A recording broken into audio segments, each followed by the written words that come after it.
Jock Meyer with Broadband Video. You know, that's the funny thing about these technical projects is you work along for a couple of days and you'll have all kinds of issues and drivers and boards and things that don't, and then all of a sudden there'll be like this massive breakthrough, like bang, there it is, wow, that's what we were looking for, and it's really pretty satisfying. Pretty incredible when technology actually comes together and works the way it's supposed to. Anyway, this is part 5 of the low-cost imitation TriCaster VideoBox, and we really get things down the road on this one. So I think you'll enjoy this a lot. Here you go.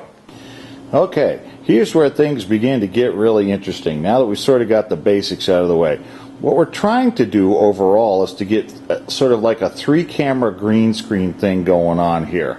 Okay, now of course we're going to be stuck with the cameras that we've got and a lot of the sort of extant equipment. Now that we've got the jitter away from our monitor, you can see we've got Wirecast set up. Now, we have 3 Blackmagic Intensity Pros in here, but we only have 2 wiring rigs for some reason. Not quite sure why. Maybe one of them that I got didn't come with a harness. Now what these harnesses do is pretty daunting looking things, aren't they? What they allow you to do is to do standard analog I/O out of the Blackmagic Intensity card, and they have component, composite, and a whole bunch of other stuff in and out, including audio. None of the audio features we're going to use because we're going to try to run all our audio separately because basically we want to have different camera shots. We want the audio to stay consistent. That's the only way to do that. Now we have a couple cameras knocking around. We have 2 of these guys, and these guys are JVC. Let me see if I can zoom in on the number here. The GR-HD1. I have 2 of them. If anybody ever tries to sell you this camera or anything like it, run screaming. This camera is the biggest pain in the ass that's ever been invented, and anybody who has had one will echo my sentiments on that this is the biggest pain in the ass camera that ever was invented. And here's the reason why. Essentially, nothing changes digitally. Everything changes like manually using these flip switches on this thing. This was an early on, they called it a cyber cam, which is like, that should tell you, you know, that you're in trouble. It's got HD, but it's only 720, so it's not 1080.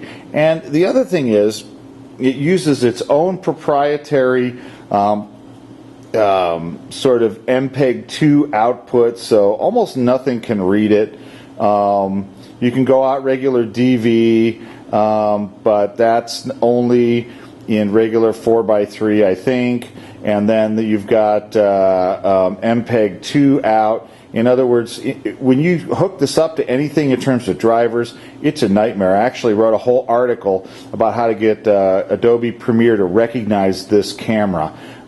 It's really, go ahead and look it up on the web, man. Everybody's screaming, well, I can't see anything, I don't know why this thing doesn't work, blah, blah, blah. Serious pain in the ass. However, it does have a whole bunch of options to it. It has a FireWire out, but one of the problems with the FireWire out is it's only reading you have to have its MPEG drivers loaded. Then we've got a breakout box. We've got a breakout here for component, but the problem with that is we have 2 of these cameras and only one of the breakout cables. We also have another breakout over here for I don't know if you can see that, for composite. And what we're going to try to do is we're going to try to bust out composite, okay, initially, just to test the throughput on the Blackmagic Intensity Pro cards going into the Wirecast setup. So that's our plan, is to just try to get a regular composite signal coming out of this thing, and then maybe move on from there. So let's see what we can get. Alright, so here's a page on the PDF manual that comes along with the Blackmagic Intensity Pro.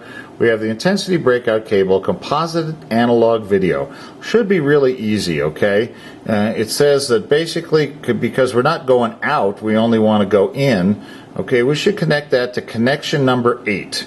Okay, and they're all numbered, so basically we should just go directly from composite input to connection number 8, and we should be able to hook up that way.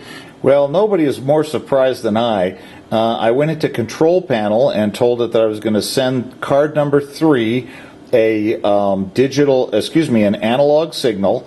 I told it, and then I went and changed the format of everything over to NTSC, and then I went into the Media Express and fired up card number 3, and lo and behold, I got an image, which is really cool right off the bat. Now I have some proportional problems, obviously. It's coming in NTSC 4:3.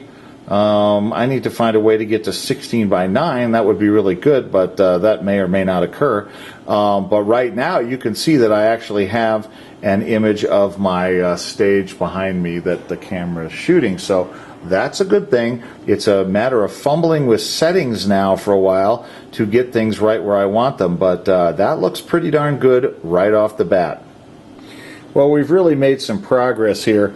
We have this JVC hooked up, and you can see how it comes out of the side here. We've got the composite coming out of the side, and then going over to the Monster Bunch O breakout cables that's down here.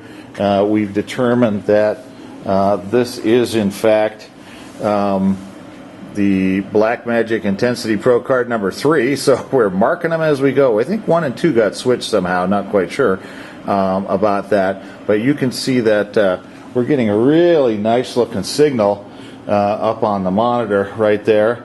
Let's just zoom in. The color looks pretty good. We haven't even corrected anything. We've done really very little here except plug it in and sort of turn it on. So, and that's running in the Wirecast. There's one camera right there. So I think it would behoove us to take this and try to run the component HD out of this camera into the same card and see what happens. However, you'll notice the clock on the computer says it's almost 6 o'clock at night, and we've been doing this for hours now, so as with most of these projects, these things always take a lot longer than you think it's going to take. So anyway, that's kind of all for today, and we'll check in again tomorrow. Yeah, well, I had to stay and mess around for just a couple minutes more, and just in a few minutes of messing with the key feature and the virtual sets, you can see that I've got a really nice virtual set with a black table and microphones on it, and there's the virtual set, and there's the actual set right there. So there's what Wirecast is doing right now. I think this is going to work really well for our purposes. Anyway, pretty enthusiastic about this. As you can see, I stayed about another half hour and played around with it, but this is the first blush at trying with that.